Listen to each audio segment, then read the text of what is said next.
Okay,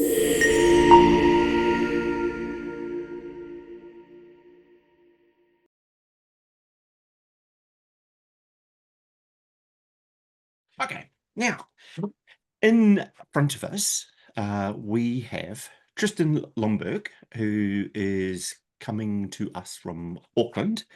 And I'm just really pleased to have you here, Tristan. We only chatted, I think, for the first time about 2 weeks ago. Um, and it was, I'm going to try and say this without sounding like I'm being too flattering here, but I just really, really love the way you talked about people. And I'm a lot older than you, and it's taken me a long time to figure out how to talk about people, as I've kind of learned how to do that. And the way you spoke, it was just really warm, and I just love the way.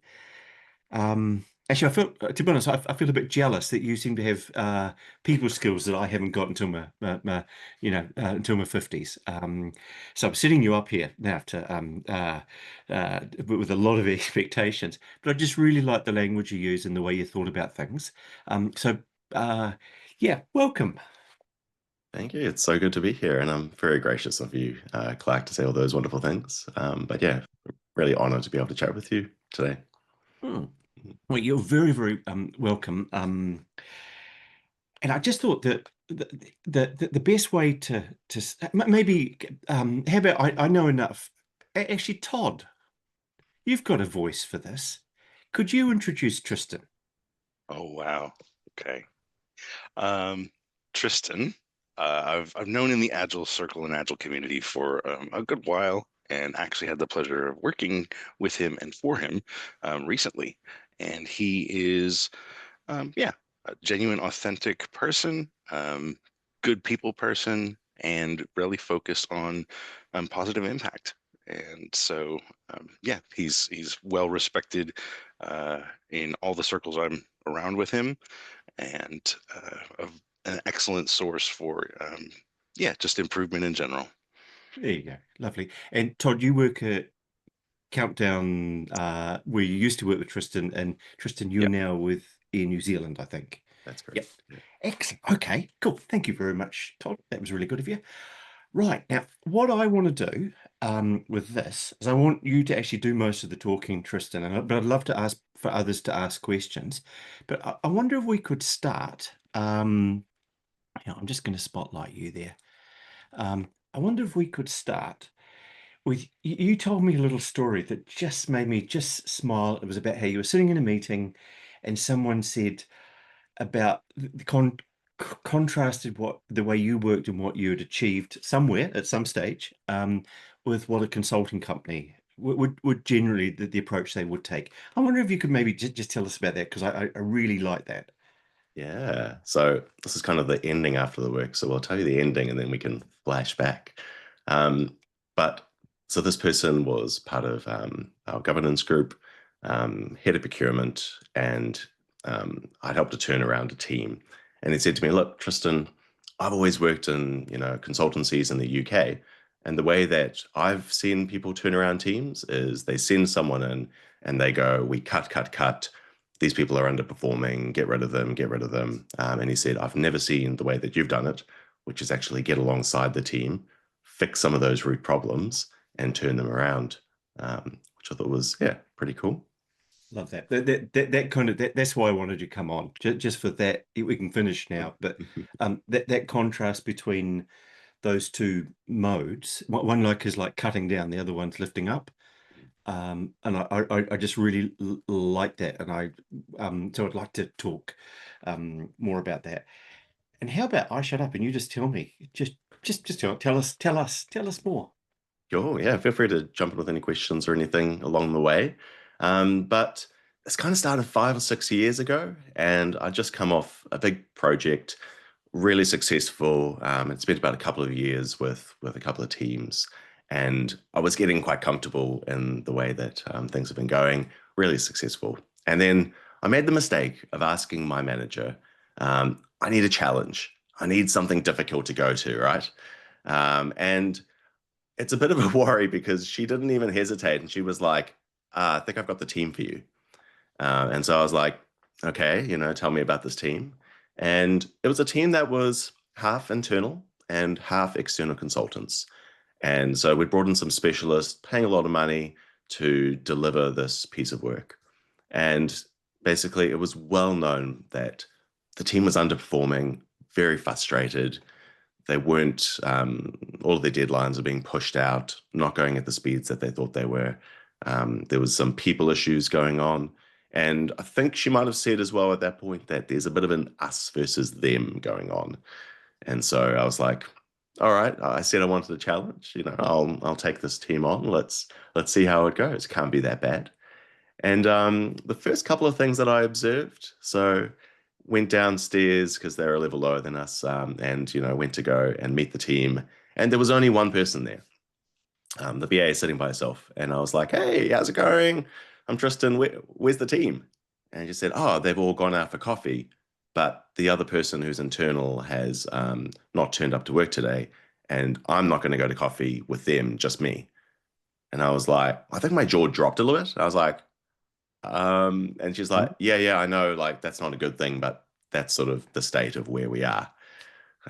So that was my first observation of, okay, there's definitely some negative tensions going on here.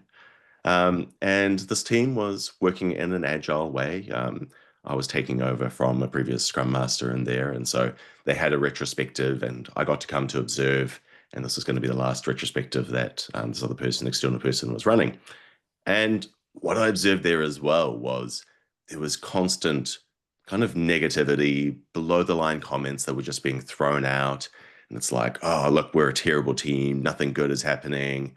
And I sat there and I was expecting, okay, this leader and scrum master is going to step up and go, oh, well, is it that bad? What does this look like? And he just left it hanging. And so constantly we were getting this negativity that was just left there. And I was sitting there going, oh, no, like, it can't be that bad. Come on, like, Yeah, what's really going on here? yeah, Um, and so, yeah. And psychologically, for me, like, the way that this works is like when someone says something negative like that, we can sort of sense a threat. And so everyone has to listen to it and go into a bit of fight or flight of hmm how big a threat is it? Is it really that bad? What's going on here? And so people were constantly having to mentally work through this of the negative things that are being thrown left, right, and center. That's right, and it kind of clings, doesn't it? The Yeah. negative stuff is like sticky. Positive stuff often just falls away and we forget it. Mm. Yeah. Now, can I? So I'm ready to carry on with this, but I think that you said that you use the scarf model from David Rock, and Mm. that feels a bit like the kind of like the language he would use there, I think. Yeah. Yeah. So big fan of the scarf model by David Rock. So he's a neuroscientist and he was writing a book, interviewed a whole bunch of a whole bunch of neuroscientists, 30 something of them. And while he was trying to write for something else, he came across basically the scarf model, which he describes as kind of five distinct areas in your brain that either encourage fight or flight behavior. Yep. And so, just really briefly, what they are is status, certainty, autonomy, relatedness, and fairness. And so you can either give people these different five areas and give them status and they feel really rewarded and be like, oh, hmm that's great. Or, of course, you can lower someone's status and, attack them about, their perceived hierarchy and where they are. Yep. And that puts them into that fight or flight mode. Yep. Okay, that's really good. He's a New Zealander, um, Oh, apparently, but I think he lives in the States now. mm, But while he's good, and we like him, we'll cling on to him as a New Zealander. Yeah. yeah. Okay, that's good. So you come into this team, Mm, and you got all these vibes, mm, and the big vibe. Actually, there's like a status. It's like watching the news, and you only hear the bad news, and it feels like that availability bias it could just bring everyone down like a cloudy day. Yeah. mm, Carry on. Yeah. yeah. So you can see now things are bad, right? We basically, what I found out later was of the five consultants, four out of five of them had been asked to move off this team because they were hating it so much. And like I approached this with empathy and curiosity, right? And so I'm putting myself in the shoes of these external consultants. They're at the top of the game. Some of them are international speakers on the technology that they use, and they're not performing. They're, things are really, really struggling to sort of get work done. And so I decided to meet with everyone one-on-one. And the first person, after a couple of interactions, very clear, this person is very high status. So wants to be known for doing a really good job, that, she's a professional at the top of her game. Mhm. And so I come into this one-on-one meeting, and she has her arms crossed, and she is just like ready to go. What is this guy going to say to me? You know, and so the first thing I did say to her was, "Hey, look, I'm just so impressed that we have someone of your caliber in this Yeah. team, and look, I really appreciate having you here." And so Yep. just, praising that status, and it came from an authentic place, right? Because Hmm. you know, I did believe that she's really is someone at the top of her game, Yep. and it's really good to have someone like that on our team. And just straight away went from that, and then sort of relaxed a bit and was like, oh, okay, I saw the change instantly. Yep. And again, I came in not going, I've got the answers and solutions. We need to do this, and it was, hey, I want your opinion. What do you think we should change? What do you think we should do differently in this team? And really helpful to basically get that buy-in for change. So I did this with every team member. And so to be able to then go, oh, they think we should do X, Y, and Z. And so then when you're implementing Y and Z, very simple to go, oh, I know I've got buy-in from the team already. Yep. Um, Nice. Actually, I love that particular example because again, I'm just thinking of it's only in maybe the last 10 years that I've kind of understood the the strength of status in particular, and maybe not the strength, just how brittle it can be for everyone. I read a book about, actually I read half a book about 2 years ago, and it was talking about the chemicals we get, and dopamine and serotonin, and there's a whole bunch of them, and it had this whole poorly written but riveting nonetheless chapter about how status it's just like we can't see it, and we all claim that it doesn't matter, but it just so does. And it's the chemicals when that get released, and intuitive, that's the chemicals. It's not a logical thing, but when your status is threatened, no matter where you are, um, it causes that fight or flight or other. Yeah.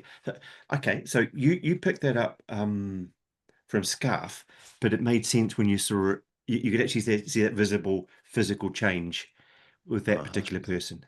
Okay, Yeah. that's really good. And yeah, so I mean, I've worked with a number of high status leaders over the years, and a couple of things just working off that status. I didn't realize till later that actually asking questions and questioning someone with high status, they feel is an affront to them. You Yes. should just trust me. I know what I'm doing, Yep. like that.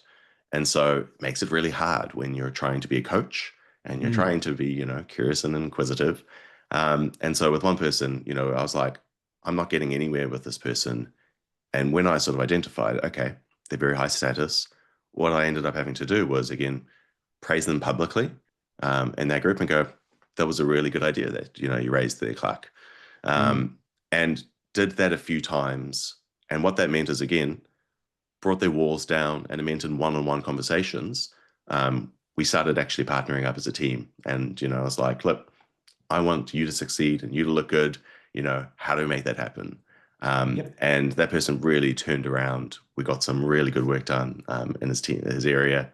But it was only because, your initial responses, oh, they're high status, and I want to sort of, butt heads and go, well, Yes. this, and do you know this? And, I'm really competent too. I know what I'm doing.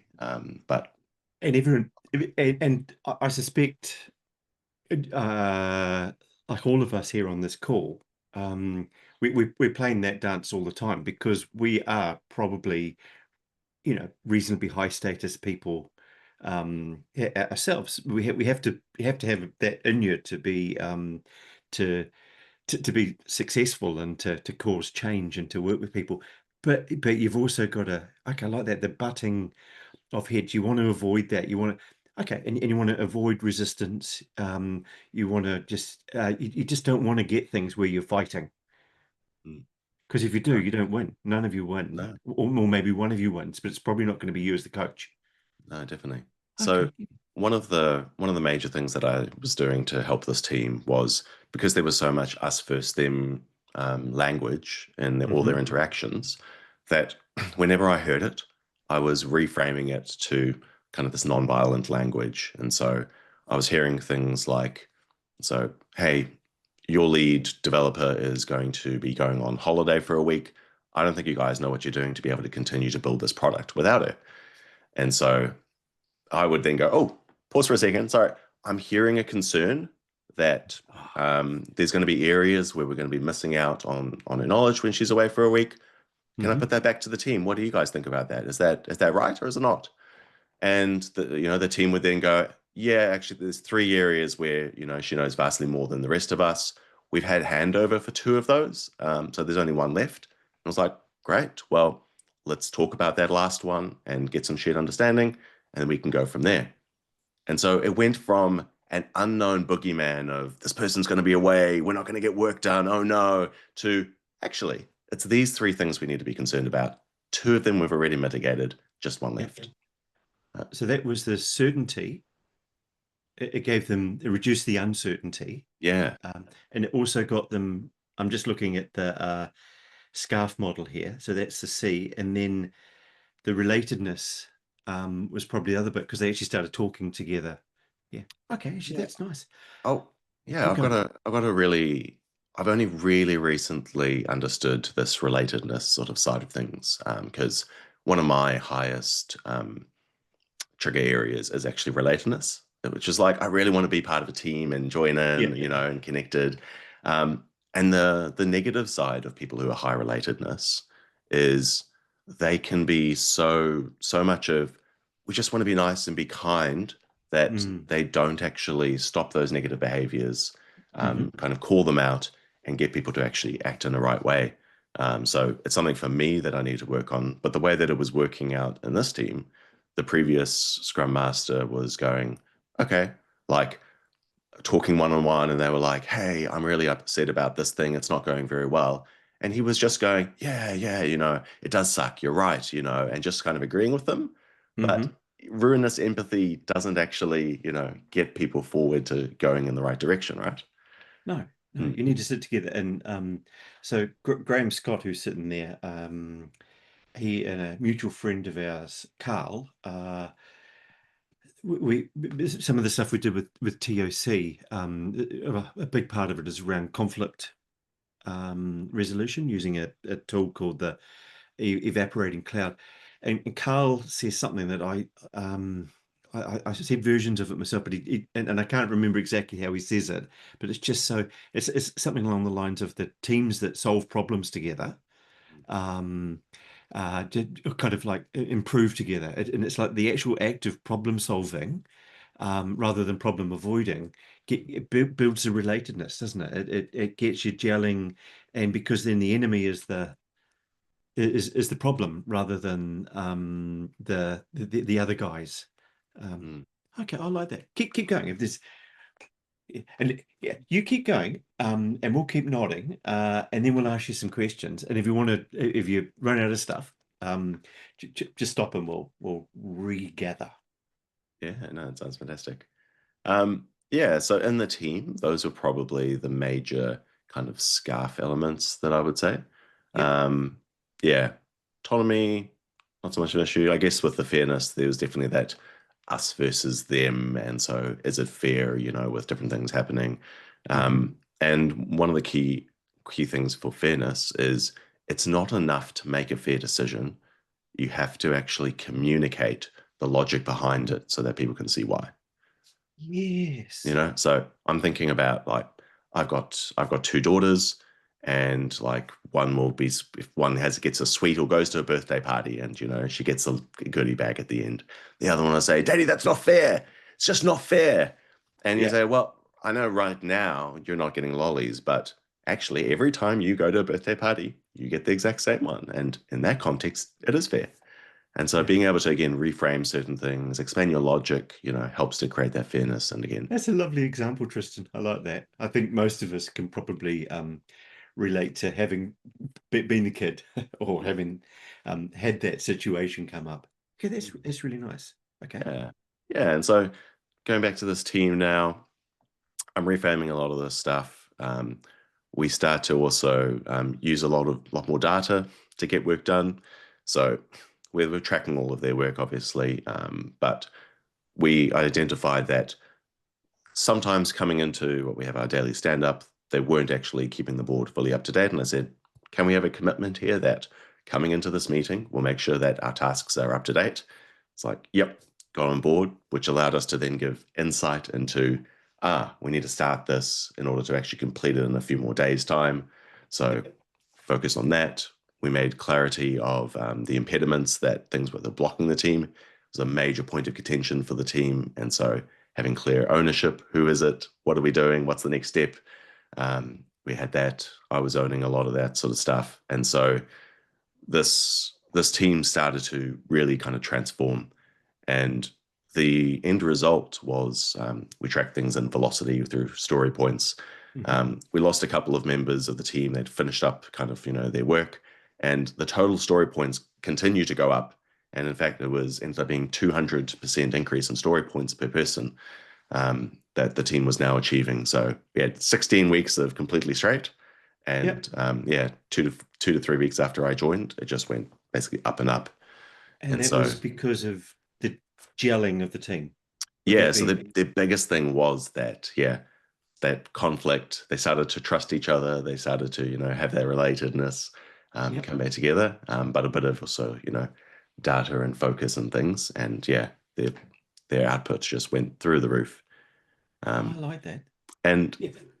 mm, Keep going. Keep going. so one of the things I love is that, we call this quiet change.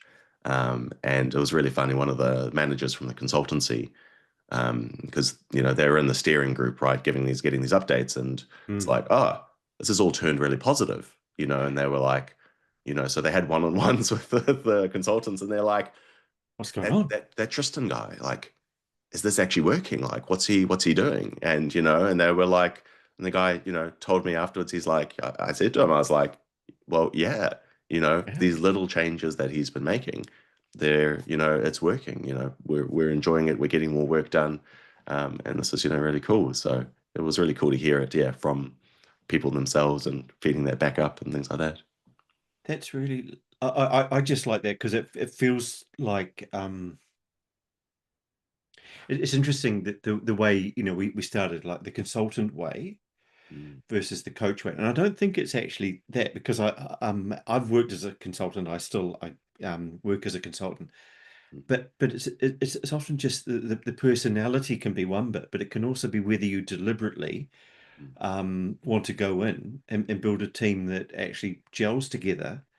It's actually it's a way it's almost strategic, isn't it? Yeah, 100%.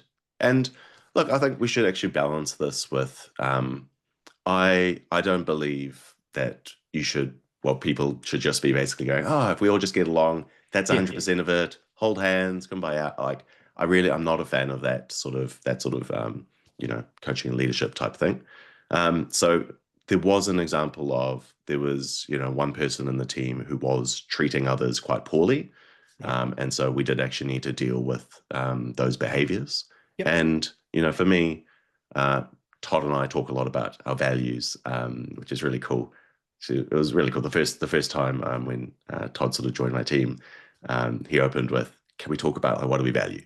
Which just blew me away. It was absolutely, I loved it, and so we were both able to talk to that. But one of those values is treating people really well, and so for me, what that means is not going, "Oh, okay, well, I'll just be nice to this person who's being mean to other people and borderline bullying them." You can't let people sort of get away with that. And so, yeah, we did have some escalated conversations, which went to the sponsor, and the sponsor had to talk to this person and go, if this behavior continues, you're out. put that, yeah, and we were ready to pull the trigger on this person and go, nope, get them out of here, sort of thing. But managed What to. happened with that person? Did they suddenly, did everything get better for them once they had the chat, or? It was a lot of it was ingrained because again, a lot of Right. it is this. It's the EQ type stuff, right? And so, Mm. um, I'll give you an example of, we had something come up, a new issue, and it was like had to be solved within 24 hours. And so he said, okay, you go and do this work and you get it done and and things within the next 24 hours and it'll be all good. We'll all be get it solved. And the person he was talking to said, no, no, I can't get that done in a day. There's no way. And he Yeah. goes, no, no, no, no, you're all good. You're all good. You'll get it done. And then she said, no, I can't do it. And happened a third time. And I had to stop them and go, stop, hang on. She said 3 times now that she Yeah. can't get it done. We need to listen to her. Pick up on the signals. Honor that. Yeah. Yeah. And so, yes, being on top of that behavior like that, um, yeah, we got him to the point where, yeah, it was definitely a lot better, a lot more Okay. tolerable, and yeah. That's good. So the reason I want to grab onto that Mm, is because I know I reflect upon myself. 20-year-old me, 26-year-old me is very different to 56-year-old me. And I think the big difference is, well, obviously lack of hair, and emotional intelligence. So mm, I think you can learn that with some of it, but a lot of emotional intelligence is actually skills, I think. And some of us, some of us are never going to be able to Olympic level anything, but often we can lift up, mm, like you may have Olympic level emotional intelligence, say, or at least professional level in EQ. A lot of us don't have that, but effectively what you did there is you set um, guide rails that they had to stay within, and help them slightly change their behavior, and affect their EQ. mm. Kind of shot up. You taught them how to be more emotionally intelligent, though they probably wouldn't ever, I think of it that way. Yeah. Yeah, and it's an interesting thing. If you talk to people and go, "Do you think emotional intelligence and soft skills are important?" Yep. Most people would say, "Yeah, yeah, of course, of Yeah. course." Yeah. But then you're like, "Are you working on it? If you really Yes. believe it's a skill that you can do?" And most people would be like, Yes. "Well, no." And Yep. ask this group, "Why do you think that is?" And well, I mean, my initial thought, one of the big things is it's hard to measure. It is. It's hard to Mm. go, I'm a level 3.2 on emotional intelligence, and if I do this practice, I'm going to go 3.4. And so because it's hard to measure, yeah, people don't put the time and effort into building it as a skill. Mm. Maybe What? also they don't get either the feedback on it or they're just biased. It's a blind spot. Mm. Like if they thought that a better way of thinking would be better, they might think that way. So they're just not aware to it or getting Yeah. getting the I, feedback maybe they need. that's a really good point. Can I'll give you an analogy for that. I'm just looking around at the screen. You're all old enough to know that Rambo, that there was two movies. Um, three, four. But there were, okay, yes, thank you, Graham. Graham's the oldest person here, clearly, which is a badge of honor. Sorry, I'll get to my point. In the very first movie, Sylvester Stallone, I think it was a John Rambo, comes back from being a wartime hero, and he thrived in a wartime environment, and then he moved back to civilian life, and he didn't have the skills to live there. Um, and I just I've often had that as a sort of a model in my head, that a lot of people, if they come to work and it's like wartime, those are the skills that the successful ones get really good at, and it's reinforced. And then if you want to be successful, you have to learn how to fight wars. But then if you're living in civilian life, a lot of those skills are, you end up getting hunted down by police officers. Um, Maybe not so good for the work environment. But so I'm thinking a lot of it is actually the it's part of it's the way people are wired, but it's also the environment you get put in. You learn certain skills, and so the emotional intelligence kind of skills, all of this kind of stuff. It's you have to actually inject it in, because it's not going to come in deliberately. I'm just thinking that feels like what you, in this situation, you came in and you just kind of injected in a little humanity, Mm. and it kind of almost it spread, but it had to be a deliberate, forced thing, and people had to learn different behaviors that were appropriate for non-wartime life. Mm. Yeah. Yep. Okay, And that's so good. I always start with, yeah, empathy, understanding. Can we try and sort of repair the system of these Yep. things that are going on, right? Yeah, before sort of, yeah, last case scenario. But it is important that you can get to there if you need to, of, Yep. if it's these behavior, because culture is so important, right? And culture is the standard that you let happen and standard that you walk past. Yeah. So yeah. Okay, I really like that, Tristan. And that thanks, Todd, as well. I just want to what I want to do is actually I want to give Jack, Seraphim, and Joe, who've just had a little comment thing here. And I want to give you a little heads up that it'd be quite nice if you guys could talk around Jack's comment about how the needs, the parts of the scarf model are kind of like the higher level needs in a in an evaporating cloud. And I know not everyone knows what the evaporating cloud is, but I think talking about just as high level needs and how they can conflict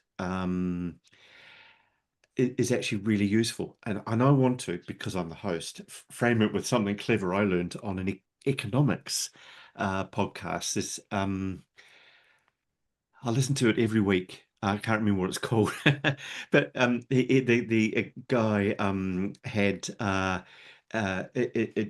he had an economist come on, and he talked about um, the American political situation, about how Democrats say, and well, Democrats and conservatives were generally arguing about specific things that they disagreed about.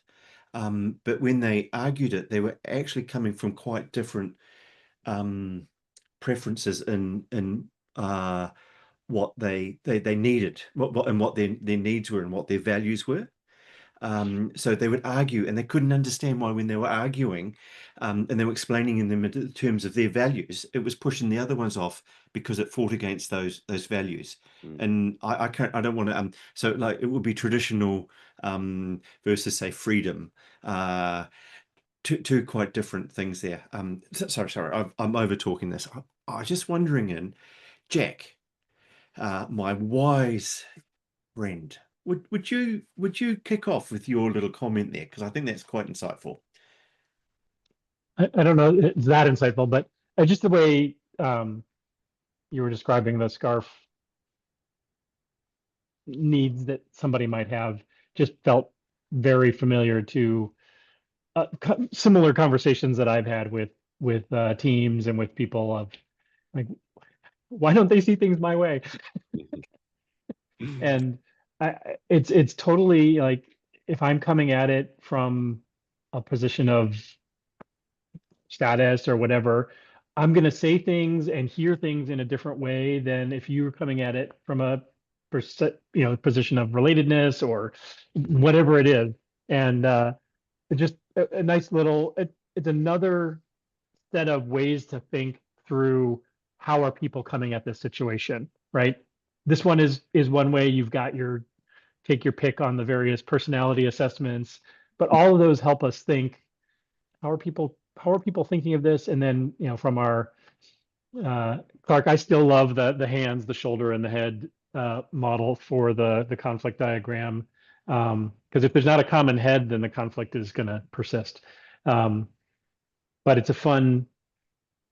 It helps me when I when I think about it. It helps me contextualize some of that stuff. So Mm. thank you. I love that, Jack. And yeah, I've definitely seen a bit of a example of this from another team recently, which was they didn't have transparency, and so for someone they were big on certainty, and so they were going, "Oh no, like we need way better transparency and data and things." So they took the lead and basically made this really over the top complicated system, and forced it on the team, and the team was then going, they then felt like they'd lost their autonomy of how we're doing things. And I came in after this had all happened and sort of ran the scarf model with them.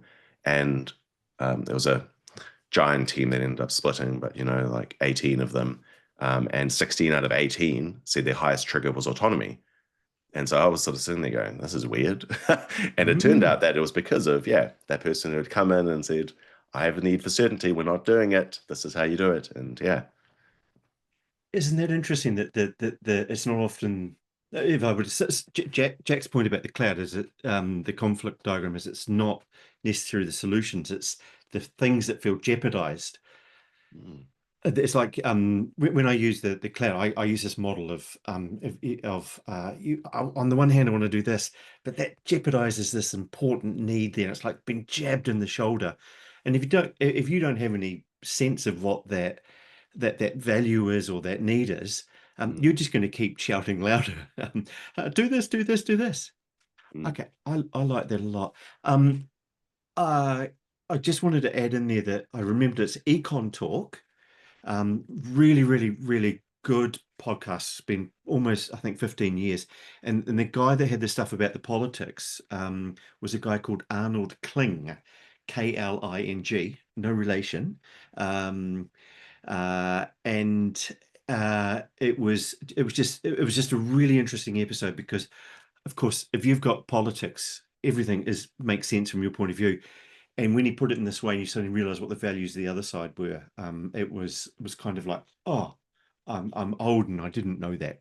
Anyway, thank you, Jack. Thank you for coming in there.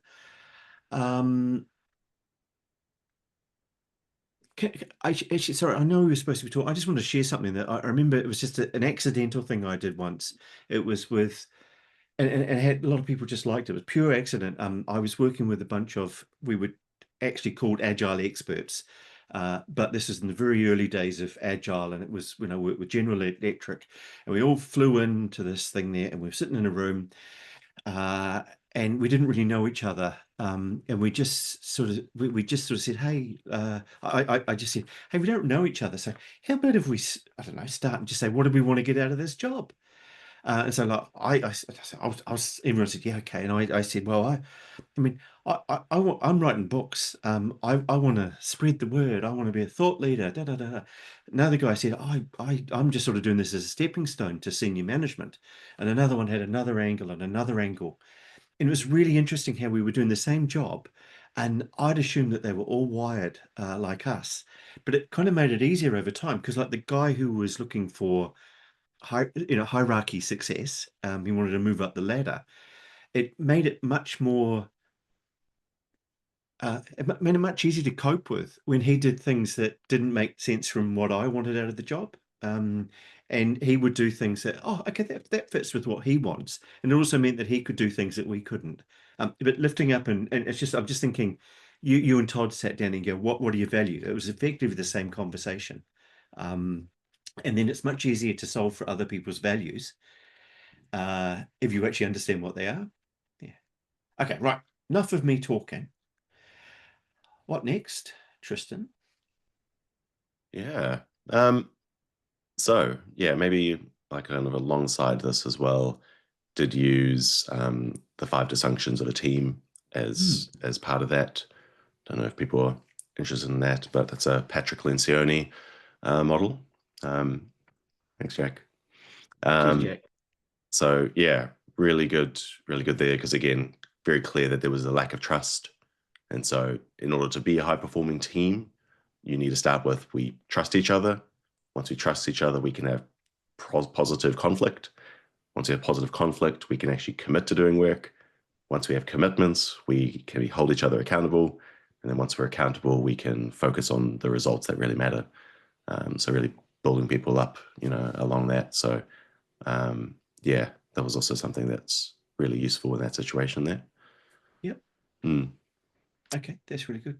Yeah. And, yeah, maybe just sort of roughing off something you're talking about a little bit earlier there as well. Yeah, it's really important to sort of get in there and build trust quickly. I think there's a book that's like you deliver at the speed of trust, So if you have high trust, things go quick. Yep. Yeah, and so it's really interesting to kind of look at how do you build your trust as you're going into, new situations, new organizations, new teams. Yeah, and a lot of people, all the sort of stuff that I've sort of read seems to come down to there's your credibility. Are you an expert? What's your background and that sort of stuff? Then there's your reliability. Do you do what you say you're going to do? And then this third one is more the human element. And that's the one where it just seems to, I've heard so many different words there of, is it your integrity? Is it your empathy? That, well, I heard once is like relevant communication, and sharing with people. And yeah, it's this thing which I think is difficult to nail down, but we all kind of know it's something around that soft skills and that connection to people there.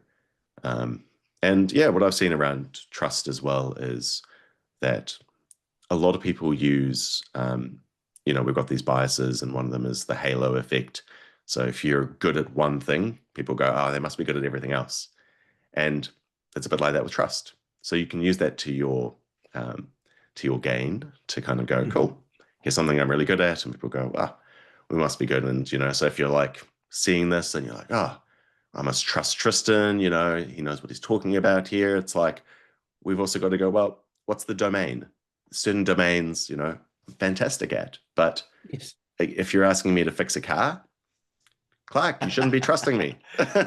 You might be better than me, though. It's unlikely, below average. And it's the funniest thing, right? Of people go, okay, must be good at everything. But there's also this anti-pattern which I found, which is very interesting, that if you're looking like too perfect, and people are like, oh, I can't really relate to this person because they're too perfect. What some people say is that actually, if you make a mistake that's not in your domain area, and you kind of go, oh, I can show vulnerability of, this thing over here, which is unrelated to, your professional domain. People then go, oh, I see that they're vulnerable and, more relatable and, Yes. personable there, but it doesn't take away from your credibility in because you don't want to be making silly mistakes in, what you do, day to day. No. Okay, that's really. I think all of us here. I know pretty much everyone on the call, a little bit or a lot, and I think we'd all agree that trust thing is kind of like it's that lever that you again. Trust is actually also a skill. It's something that you could measure in a way, not to decimal places, but you can measure it. But then you can, if you act in a trustworthy way, that builds trust, and that's a skill, learning how to do that.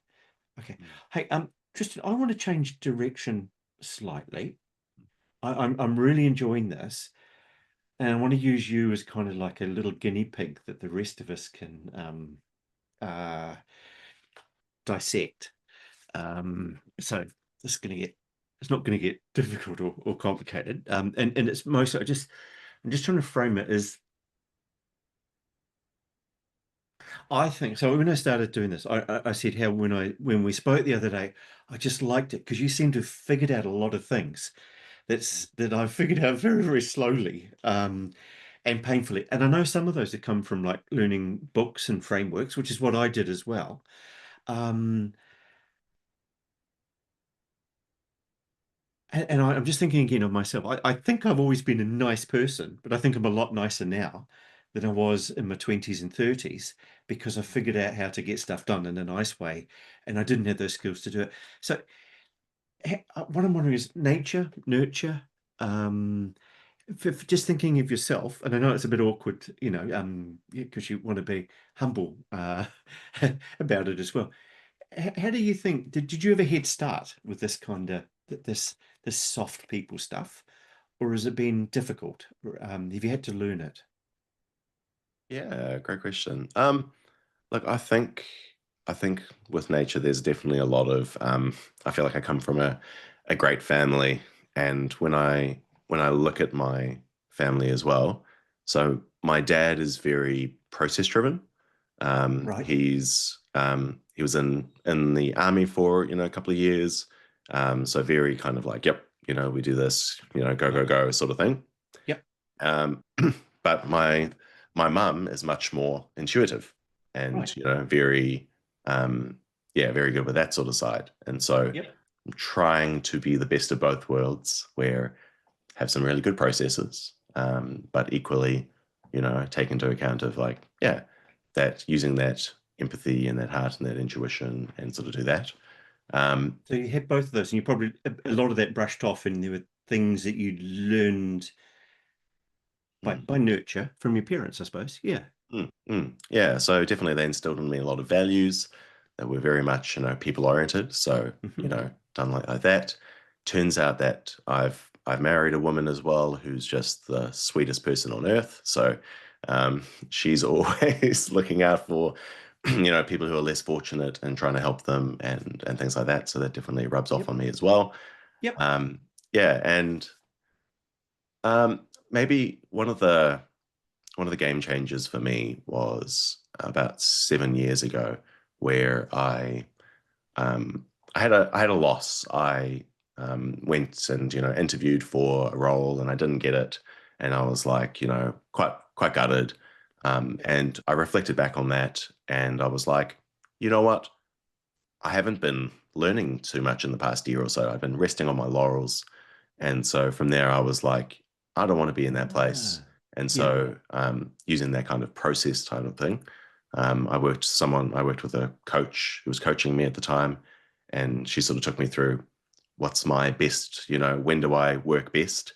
It Yes. was in the mornings. And so that's normally when I'm sort of listening to podcasts. And I realized I'm an audible learner as well.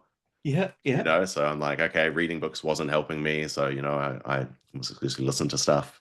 And, I used to beat myself up for, doing a day's work and then like going, oh, I'm struggling to learn in the Mhm. afternoon or the evenings. And it was like, no, put it in the morning, do it there. And so I built this process where, I am researching, listening to, leadership podcasts and Yep. things usually on my commute to work. Because And it comes in and it hits your brain, and it just slowly it's a bit like putting yeah, it sneaks in, doesn't it? And it kind of and you're open-minded to it, but all these little ideas come in.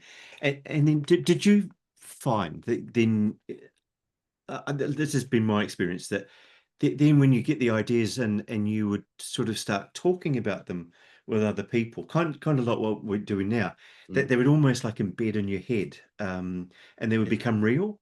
Yeah, 100%.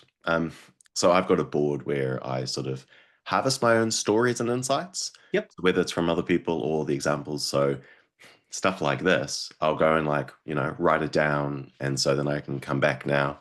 And like I've got sort of 150 different like ideas and thoughts and stuff, on there. And Yep. then, the idea being basically I take them through a bit of a process of the best ones. Cool. You can develop them to kind of flesh them out, you know, Yeah. make sense. So, yeah. I really like that. I know, I'm looking at Graham on the screen there. Because Graham and I we just constantly share the same stories over and over and over again, back and forth. But we learn so much from something that was real, and then you talk about it. And him and I, when we chat, we share the same stories, but every time we learn, we look at it from a different angle or something. It's a really our brains are wired to learn that way, I think. I love that. That sounds like you got that from your dad. Yeah. Yeah, that definitely that drive, and then Yeah. developed the thing. Oh, that's really neat. So we're coming up, I guess we'll be going about 50 minutes, maybe just a little bit more now. So uh, why don't we just flip into a Q&A Mm. and just have a bit of a chat. But I'll wrap up now so that this is kind of like the let me just go into full flattering, delighted mode. That was brilliant. Thank you very much. And if you think of the point of view from what I was just saying there about hearing those stories, and using you as an example, and of how you've done it, I genuinely, I wish there was a way that we could package this kind of stuff up, um, and force feed it in the nicest possible way. And I'm going to be a bit sexist here to a whole lot of 20-something males who probably need, I hope that's not too sexist, but I think it'd be really nice if there were a lot more young fellas who learned this stuff a little earlier. And I say that coming from the point of view that I wish that had happened to me. So lovely stories. And I think that's just, that's brilliant. So thank you very much, Tristan. Thank you, Clark. It's been awesome being here, and I really enjoyed having these conversations. Brilliant. You're a good man. Lovely. Right. Now, I hope I wasn't sexist then. I just reflecting upon my own journey to sound like a coachy consultant person. Right. Now I'm going into Person more you used to be. Yeah, indeed. All right. Now, I'm going to shut up, and whoever would like to say something, go for it. And if you don't want to, we can wrap up early. I like it, the relevance of using the cloud to describe a conflict of the problem. And many times we have conflicts because we think that we don't understand the need of the other side. So understand that the conflict always is a conflict between two actions that are half-baked solutions, and anyone has the total truth, and we need to build it as a team. I think is quite powerful. Thank you. Yeah, it's all right, Alejandro. Sometimes when people are having that, I say, look, I can see this as butting against one of your values, and we've got to figure out what is that value, communicate it, so that we can figure out how to go forward. You used two words before that I picked up when I worked for a consulting company, when I first kind of became a consultant, I guess, and they were trigger and concern. And you just described, you can see when someone's been triggered, can't you? That's the bit, and you can tell when that's happening. And you described earlier how you said, I think I have a concern, or I hear a concern. And it's a way of actually saying, it's allowing someone to express why they're triggered without having an argument about it. Yeah, cool. Yeah, so that scarf model, I've used it personally for myself as well when I've been triggered, and it's helped me to de-escalate my emotions, going, I'm just so annoyed with this. I'm clearly triggered. And then I was like, okay, which of the scarf has this gone through? And I was like, that's right. It was relatedness. There was some status hit. And I was like, okay, this makes sense now why I'm feeling this way. And I was like, okay, really helped me to sort of calm down a bit quicker, Yes. Well, you just described there, Tristan. I was gonna say what you just described about like being aware to your own behaviors and thoughts and so forth. An acronym I learned was WIRM, WIRM, where you witness what's happening, you interdict, and then you redirect how you're going to choose to move forward, and then maintain that. How do you kind of maintain your self-management? So yeah, I like that. Interdict. You speak in between. So before you respond to it, you kind of basically stop yourself. You go, oh, I see I'm doing this. Stop. Take a moment. Reframe, redirect, and then maintain. I love it when I learn a new word. Thank you, Todd. Worm. Who would have thought? Yeah. Seraphim. You just reminded me Christmas is getting closer and closer every year. You were going to say something. I think you got some wise thought. Go for it. Well, I was just thinking about like I like this scarf model because there's when you're thinking about driving change, there's like the 4 quadrants of the change matrix. There's positives and negatives of not changing. There's positives and negatives of changing. And one of the hardest ones to understand is the inertia quadrant, which is the positives of not changing. And it's really hard to articulate it because it's our inertia and we're used to it, and it's all of our assumptions, and all of that is all there, but that's always what we're trying to protect, is this inertia, but we can't put it into words. But now I have a couple more words. Status, that belongs in that quadrant, right? That's part of the inertia. And the certainty, that also belongs there. Because when you're talking about change, it's like you're moving away from certainty and you're challenging the status quo, which, like, that word is right there, status quo, right? It's like, Yes. and so anyway, that was really useful for me, because I'm always trying to figure out better ways of revealing what the inertia is. And now I have a couple more tools in my toolbox for that. So thank you very much. Yeah, and just to take that even one step further, if you think about it, people are usually an expert in their own area of what they've been doing. Yeah. So any change, you're going, I'm potentially going to make your status from you're excellent at the old way to you're a beginner at the new way. And so I just made you stupid. I improved the world and I made you stupid. Yeah. And so very good point. high status people, that's a big threat. And so how do you work with those people to go, what does success look like for you to succeed in their new system and for you to look good? I've got and to maintain their status. Yeah. I was working in an organization where, again, we had exec leadership were very much on board. We had ground roots people were on board. And then in the middle, we had, very smart architects. We had managers who just didn't seem to get on board. And at first I used the lazy thing of, it's this frozen middle sort of thing. Later on, I reframed that and said, actually, you know what? We didn't do a good enough job working with them to go, what does success look like for you in a new, more, business agility type of setting? And so I wish we had worked with them, because we didn't. And they went back to their old ways of going, I've always done this. Let's get more reports, more, red tape, things like that. So That's lovely. Thanks, Seraphim. I like that. Now. Yeah, and that's really helpful. I was thinking of the status as something that's being protected, but it's like, what you're talking about is change threat. I'm trying to just what you said. It really makes a lot of sense. It fits into that framework. And it explains some of the kind of resistance that I've run into personally in different things, where it's like, why are they reacting that way? It's so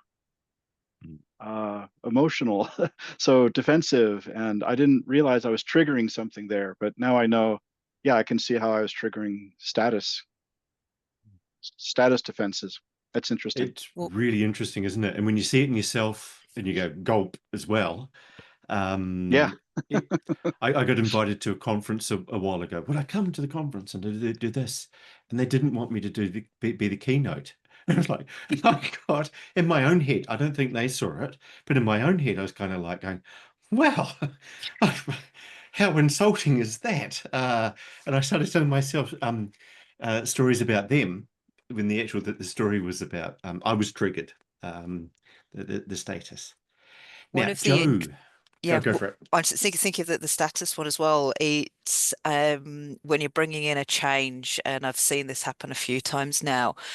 When you're working with somebody that was responsible for the way the old way was done, they might not have capital S status in the team. They might not be a senior manager, but by bringing in the change, you're effectively, and Clark, you've got that ladder of inference, people jumping up the assumptions, is they're going, you're saying how I did it before was bad. And their status, even if it's just in their own minds, gets diminished.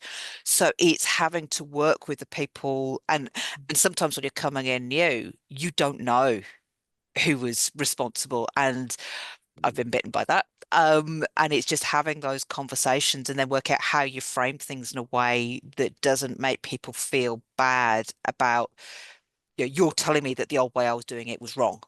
Yeah. In a way, you almost is protecting people's dignity as much as their status. I know they're probably synonyms to a certain extent, but if you lower their status, or you just you've got to protect their dignity. I got this lovely. Sorry. So I say it's even in their own head. So it might not be changing from outside perception, and that's one of the things that's really quite difficult to manage, is when it's the status in their own heads changed, rather than anything that anybody else behaves towards them, how anybody else perceives them. Yeah, so that's me. Can I ask you a question, Joe? Mm-hmm. Okay, and I'm going to ask you to put your old hat on as a purchasing procurement. Yeah, procurement. Is procurement the polite? Is no, procurement the high status version of purchasing? Purchasing is one element of the procurement discipline. Procurement, Yeah. right? So, there's been, and what I'm trying to say this without. I'm trying to pick my words carefully because I'm not quite sure what I'm trying to say. Procurement seems very, very logical. Mm-hmm. It feels like it's very, very. There's spreadsheets, there's numbers, there's all of these things going on here, and I'm just wondering if you could just think of this stuff from a procurement point of view, because I know it's also incredibly personal and intuitive. Would you mind just bouncing off that? I think it'd be really interesting. So for those who don't understand procurement being, I know Tristan used it up front as you're working with the head of procurement at New Zealand, but it's overall, it is the discipline of sourcing goods and services that you don't produce in-house. Mm-hmm. And yeah, Clark, you're right. The elements of procurement can be very process, very rules oriented, very much you do this, then this, then this. You create a plan, you follow the plan, you implement the plan, Mm-hmm. you get your outcome at the end. But the whole thing's a change process as well from the start, whether you're buying something new or whether you are looking at renegotiating a contract, bringing in a change of provider. And so you're having to work from the start with, well, what's wrong with the current process? So some of those, what are the issues that we're seeing? What are the changes that we need? Even if you're going to be using the same organization, you might be wanting to renegotiate the contract. You might be bringing in a new process, a new way of doing things. And that impacts on people's status, on people's, even just that certainty. We know how we do it with the old supplier. But if we're going to bring in somebody new, then I've got to change everything, and I don't know, and I've got to build these new relationships. That relatedness comes in. You got the fairness of how do we treat everybody fairly, particularly my background is government procurement. Every supplier's got to be treated fairly as you come through. Right. But you're working with people all the way through, and when you get to that end outcome, we've either got the same supplier but we're working with them differently, or we've got a new supplier. It's a change process. And if you don't start thinking about it as a change process right from those early conversations, you fall over. And I've seen, and I mean, you see it happening, implementations fail because they haven't realized it's a change process from the start and you're not bringing people on board. And so you've got the procurement discipline, you've got all these processes and procedures you follow, but it's all wrapped in people. You're not working with a computer. You're working with people's feelings, people's relationships. So it's actually it's part and parcel of what you do. Yeah, I think with so many of these things, we don't realize just the power of just those soft skills and connecting, relating, and understanding. Like you're saying, you go through all of those elements and go, why is relatedness important? Status, Yeah, and having to understand sort of things I stuck in the chat is that it's so different for every person. So if you try and communicate with everybody in the same way, you are going to fall over because it's going to miss the mark. If somebody who actually status is there, but it's not really important for them, but what they need is relatedness, or what they need is fairness. And if you're working towards people's status, they're going to fall apart. So yeah. It's riveting, just from the point of view. In the chat, someone mentioned when I was Freakonomics, I think the 20th anniversary, and the journalist part of the Freakonomics book was just interviewed actually on Econ Talk, which was the podcast I was talking about, and they were talking about how how so much was around incentives. And so much of that book was just making clear that the incentives were not what we thought about. But so many of the incentives, if I remember it correctly, were financial. And if you think of a procurement thing, it almost all feels fine. There's so much of it is financial, and yet there's all those other angles there. It's almost like the scarf and all of these other related things are almost like a form of behavioral economics that's quite different from the classic way of, you know, spreadsheets and numbers and how much money it gets exchanged. There's so much more, so many more moving pieces that are going on. Okay, thank you, Joe. That was really cool. Lovely. That was really, really. And I believe, Joe, that at some time you're having a quieter period and we're having a talk here. Did we agree that? That you were going to be one of our guests? Yeah. When's that going to be, roughly? Just whenever you need me to. I'm quite quiet right now, so book me in. All right. Excellent. Okay, that's good. So there you go. I'm going to wrap up now, and I just want to say thank you so much, actually for everyone. Really nice. It's lovely seeing the chat here as well. And what I particularly, Tristan, when we spoke, I genuinely, I just love that the way the words and the language you used about people. But it wasn't just people, it was people, productivity, processes, pride. There's a whole, we could come up with our own 5P model if we wanted to. Yeah. But it was really, it was lovely. But what I'm especially liking here is that we've all got different disciplines, and they all have got exactly the same kind of issues here. And so it was just nice to get that last, especially like procurement. In my mind, that was black and white spreadsheets, and just suddenly that's got a whole lot richer and, dare I say it, more interesting, Joe. So there you go. Right. Next week, our guests are Ben and Hugo, and they are actually clients of mine, and they are going to talk about what I call critical cadence, which is the work we did earlier this year to basically massively accelerate their product development team using a beautiful mixture, I guess you might say, of behavioral economics, TOC, and agile, and to chuck it in, quiet change, to bounce off the title of the session. I think you'll actually all really, really enjoy it. It's kind of weird for me because I normally, with the people I work with, I like to be kind of quiet in the background and not show them off. It feels awkward for me, so it's going to be weird for me. But they're really interested in telling about the stuff that we did together. They're really, really clever guys. And you know what they, you may have just seen the email come through about this session, but they're actually proper engineers. Like, they actually build proper stuff, like stuff that you can hold. The most fascinating thing when I went to visit them is in that they actually have a factory.